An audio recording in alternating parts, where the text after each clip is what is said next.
પ્રથમ જ્યોતિર્લિંગ શ્રી સોમનાથ મહાદેવ મંદિરમાં આજથી અતિરુદ્ધ મહાયજ્ઞનો શુભારંભ થયો છે। મંદિરની યજ્ઞશાળામાં આયોજિત આ અતિરુદ્ધ મહાયજ્ઞ શિવ આરાધનાનું સૌથી મોટું અનુષ્ઠાન કહેવામાં આવે છે। આ યજ્ઞ 5 દિવસ સુધી ચાલશે અને યજ્ઞમાં 108 બ્રાહ્મણો દ્વારા તલ આદિ પવિત્ર દ્રવ્ય દ્વારા 9 યજ્ઞકુંડોમાં લાખો આહુતિઓ અર્પણ કરવામાં આવશે। આહુતિ માટે તલ આદિ અષ્ટદ્રવ્યનો ઉપયોગ કરવામાં આવશે તથા 108 બ્રાહ્મણો સાથે યજમાન પરિવારો 5 દિવસના સમયગાળામાં કુલ 24 લાખ જેટલી આહુતિઓ 9 યજ્ઞકુંડમાં અર્પણ કરશે।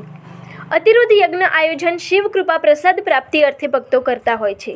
આ યજ્ઞ પૂર્વજન્મના સંચિત કર્મોના ફળની પ્રાપ્તિ કરાવે છે। યજ્ઞ કરવાથી જન્મ જન્માંતરના પુણ્ય પ્રાપ્ત થાય છે અને આ પુણ્ય માત્ર યજમાન પૂરતું સીમિત નથી, પરંતુ જીવ માત્રના કલ્યાણના આશીર્વાદ પ્રાપ્ત થાય છે। યજ્ઞ દ્વારા આત્માની શુદ્ધિ થાય છે, ઉપરાંત આકાશમંડળમાં યજ્ઞમાંથી નીકળતો આહુતિનો ધૂપ પણ શુદ્ધતા પ્રદાન કરે છે, જેનાથી આભામંડળની પણ શુદ્ધિ થાય છે। આ યજ્ઞ થવાથી યજમાન અને સર્વ જીવનું કલ્યાણ થાય છે અને મનની ઈચ્છાઓ પરિપૂર્ણ થાય છે તથા ભગવાન સોમનાથ ભક્ત પર પ્રસન્ન થાય છે। સોમનાથ તીર્થમાં યજ્ઞનું વિશેષ મહત્વ। સોમનાથ તીર્થ દ્વાદશ જ્યોતિર્લિંગોમાં પ્રથમ સ્થાન ધરાવે છે અને આ એક પુણ્યભૂમિ છે। ચંદ્રમાએ પણ પોતાના દોષોના નિવારણ માટે પ્રભાસ તીર્થમાં આવીને તપ કર્યું હતું અને ભગવાન સોમનાથને પ્રસન્ન થયા હતા। આવી પવિત્ર ભૂમિ પર જે કોઈ શિવ ભક્ત યજ્ઞ, જપ, અભિષેક અથવા અન્ય ધર્મ કાર્યો કરે છે તેમની મનોકામનાઓ તત્કાલ પૂર્ણ થાય છે અને સોમનાથ મહાદેવ તેમના પર પ્રસન્ન થાય છે।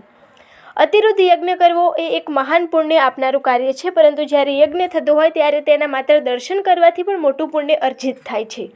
શાસ્ત્રમાં યજ્ઞને સાક્ષાત નારાયણનું સ્વરૂપ માનવામાં આવે છે। આ નારાયણ સ્વરૂપના દર્શન કરવાથી ભક્તજન પાવન થાય છે અને પોતાના આત્માની શુદ્ધિ પ્રદાન કરે છે।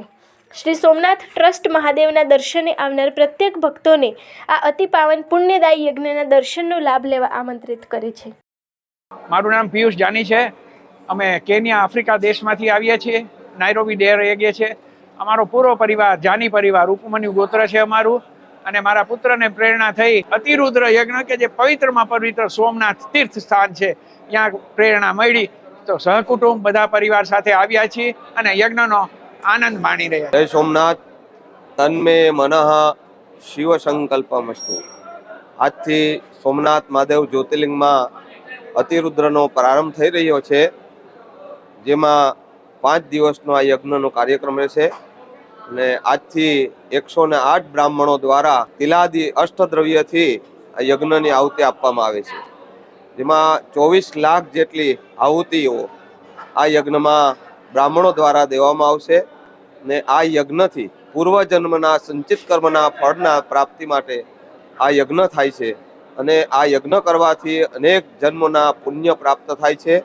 આ યજ્ઞ કરવાથી આત્માની તો શુદ્ધિ થાય છે, પણ આ આકાશમંડળમાં જે યજ્ઞ થાય એને આહુતિનો જે ધૂપ નીકળે છે એનેથી શુદ્ધતા મળે છે। એમ આત્માની પણ શુદ્ધિ થાય છે અને આભામંડળની પણ શુદ્ધિ થાય છે। આનેથી કરી જીવ માત્રનું આ યજ્ઞથી કલ્યાણ થાય છે અને યજમાનનું પણ આ યજ્ઞથી કલ્યાણ થાય છે। યજ્ઞ કરવો એ તો બહુ મોટું જ મહત્વ છે, પણ યજ્ઞ થતો હોય ત્યારે જ એના દર્શન થઈ જાય। એ સાક્ષાત યજ્ઞ છે એ નારાયણનું સ્વરૂપ છે। એ નારાયણનું સ્વરૂપના દર્શન કરવાથી પોતે કોઈ પણ ભક્તજન છે એ પાવન થાય છે અને પોતાના આત્માને શુદ્ધિતા પ્રાપ્ત કરે છે આ યજ્ઞથી।